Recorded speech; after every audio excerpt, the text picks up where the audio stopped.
शरीर की अपनी याददाश्त होती है जिसमें आपके अतीत की जानकारी होती है। अगर आप बस किसी का केवल हाथ भी पकड़ लें तो आप में ऋणानुबंध बन जाएगा। अगर आपने एक हद से ज्यादा शरीर की याददाश्त ले ली तो उससे एक तरह का कंफ्यूजन पैदा होगा। आप में से कई लोगों ने देखा होगा किसी किसी दिन आपका शरीर कंफ्यूज्ड लगता है। तो इसे शुद्ध करने के लिए हमने कई सिस्टम बनाए हैं।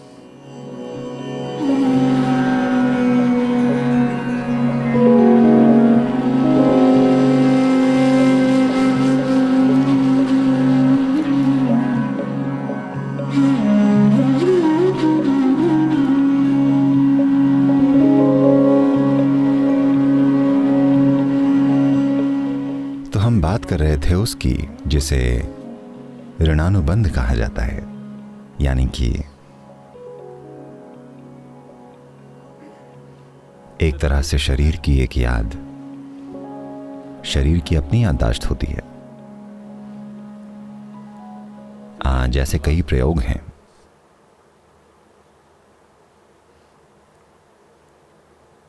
जिनसे इनमें से कुछ बातें एक हद तक सिद्ध की जा सकती हैं। मान लीजिए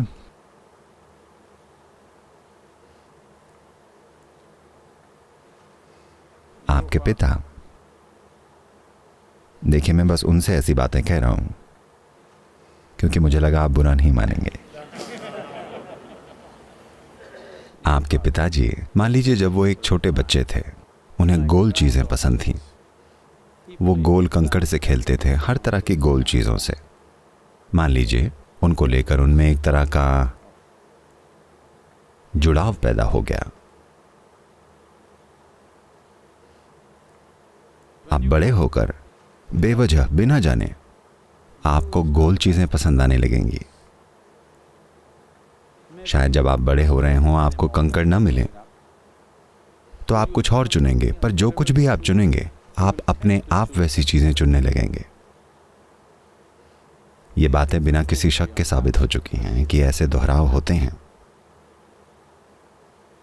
ऐसा सिर्फ इसलिए है क्योंकि आप में कुछ मात्रा में जेनेटिक सामग्री होती है। ऋणानुबंध यानी कि वो शारीरिक याददाश्त जो आपके शरीर में मौजूद है।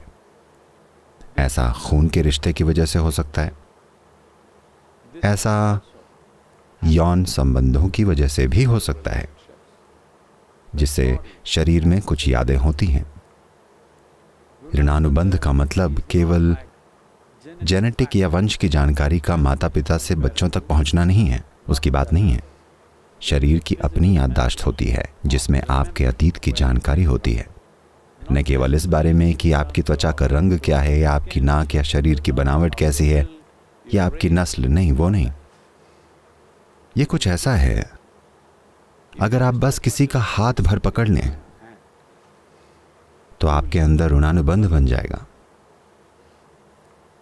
इसीलिए भारत में अगर आप आए तो लोग ऐसे करते हैं, वो ऐसे नहीं करते।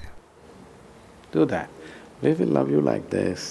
वो आपको ऐसे प्रेम करते हैं। और भी कई चीजें हैं। वो आपको कुछ चीजें नहीं देंगे। कोई भी आपको नमक नहीं देगा या आपसे नमक लेगा नहीं। अगर आप उन्हें नमक देना चाहें तो वो कहेंगे इसे यहाँ रख दीजिए। वो इसे आपके हाथों से नहीं लेना चाहते। तिल, वो आपके हाथों से तिल नहीं लेना चाहेंगे। कुछ प्रकार की मिट्टी होती हैं, कोई भी उसे आपसे नहीं लेगा। अगर आप किसी को मिट्टी देना चाहें, किसी भी तरह की मिट्टी, ऐसे अनुष्ठान होते हैं जिसमें मिट्टी दी जाती है। हमेशा आपको उसे नीचे रखना होता है, दूसरा उसे वहां से उठा लेता है। उसे कभी भी किसी के हाथ से मत लीजिएगा, वरना आप में ऋणानुबंध बन जाएगा। अगर आपने एक हद से ज्यादा शरीर की याददाश्त ले ली तो उससे एक तरह का कंफ्यूजन पैदा होगा। ये वाला कंफ्यूजन नहीं, ये कंफ्यूजन अलग होता है, वो आपकी अपनी कमाई है। But physical confusion, if the body is confused, it can't come to ease. शारीरिक कंफ्यूजन, अगर शरीर भ्रम में है तो इसे आराम नहीं मिल पाता। आप में से कई लोगों ने ये देखा होगा, किसी किसी दिन जब शरीर कंफ्यूज्ड होता है, आपने देखा है, आप कहीं भी बैठे, ये बस दूसरे दिन आप बैठे हैं और तो इसे शुद्ध करने के लिए हमने कई तरह के सिस्टम बनाए हैं। एक होता है अग्नि स्नान, वायु स्नान, वाकई, और हाँ, हर रोज जल स्नान। जब जानते हैं, जब मैं अपने A period of time when I was into lot of sadhana, I would have somewhere between 5 to 7 showers a day. एक समय था जब मैं बहुत साधना करता था, मैं एक दिन में 5 से 7 बार नहाता था, क्योंकि आपका सिस्टम इतना संवेदनशील बन जाता है कि आप अगर आप इस कुशन पर बैठे हैं तो अब आप जागरूक हैं कि ये कुशन आपके साथ क्या कर रहा है, तो आप नहा लेना चाहेंगे, कम से कम शरीर को पानी से गुजार कर। दिन में 5 से 7 बार रोजाना।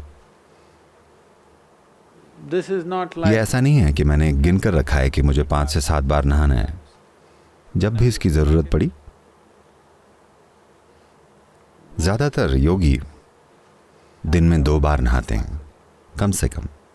आमतौर पर वो नदी में डुबकी लगाते हैं, कम से कम 1 बार आप बहते पानी में डुबकी लगाते हैं ताकि आप धुलकर साफ हो जाएं।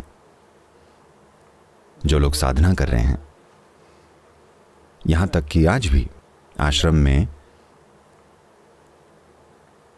किसी भी ब्रह्मचारी को एक ही जगह पर कपड़े नहीं धोने दिए जाते, हर कोई अपने कपड़े अलग अलग धोता है। इसलिए हम एक वॉशिंग मशीन नहीं लगा सकते कि सबके कपड़े एक साथ उसमें डाल दिए जाएं और धो लें, वो काफ़ी आसान होता। लेकिन हम ऐसा नहीं करेंगे क्योंकि वो सब के सब साधना कर रहे हैं, and everyone has their own specific characteristics. और हर किसी के अपने विशेष गुण हैं। हम नहीं चाहते कि वो सब खिचड़ी बन जाएं, क्योंकि वो कारगर नहीं होगा। अगर हमें उन्हें मिलाना भी पड़ गया तो हमको हर धुलाई के दौरान उन पर मिट्टी चढ़ानी पड़ेगी। शायद आपको ये ना पता हो, सारे सन्यासी, सारे के सारे साधु और सन्यासी हमेशा बहुत बारीक की हुई छानी हुई मिट्टी से, लाल मिट्टी से अपने कपड़ों को रंगते हैं। ये पूरा आश्रम इसी रंग से पुता हुआ है, क्योंकि हमने सिर्फ मिट्टी का इस्तेमाल किया है। ठीक है, मिट्टी और एक खास गोंद जो पेंट की तरह चिपक जाता है। आश्रम की सारी इमारतों पर यही रंग लगाया गया था, और सभी साधु और सन्यासी जो इस रास्ते पर हैं, वो सभी लाल मिट्टी से अपने कपड़े धोते हैं। छानी हुई मिट्टी जिससे वो अपने कपड़े धोते हैं, तो इसीलिए ये लाल रंग आया है। तो या तो आपको अपने कपड़े अलग से धोने चाहिए, या फिर हर बार आपको उस पर मिट्टी लगानी चाहिए, ताकि आपका ऋणानुबंध, आपका इकलौता ऋणानुबंध सिर्फ धरती के साथ हो, आपके आसपास के लोगों या चीजों के साथ नहीं, बस धरती के साथ। वो ठीक होगा क्योंकि अगर आप वैसे कपड़े पहने, यहां मटमैले शब्द का दूसरा अर्थ है, अगर आप मिट्टी में सने कपड़े पहने नहीं, मैले नहीं, लाल मिट्टी में डुबोए गए कपड़े, अगर आप वैसे कपड़े पहनेंगे तो एक तरह से वो शरीर को याद दिलाएंगे कि वो कहां से आया है और कहां जाएगा। तो जो लोग आध्यात्मिक रास्ते पर हैं, वो हमेशा छानी गई लाल मिट्टी में डुबोए गए कपड़े पहनते हैं। असल में वो सफ़ेद कपड़े हैं जो मिट्टी के रंग में रंग गए हैं, क्योंकि उन्हें लगातार फिल्टर्ड मिट्टी से धोया जाता है।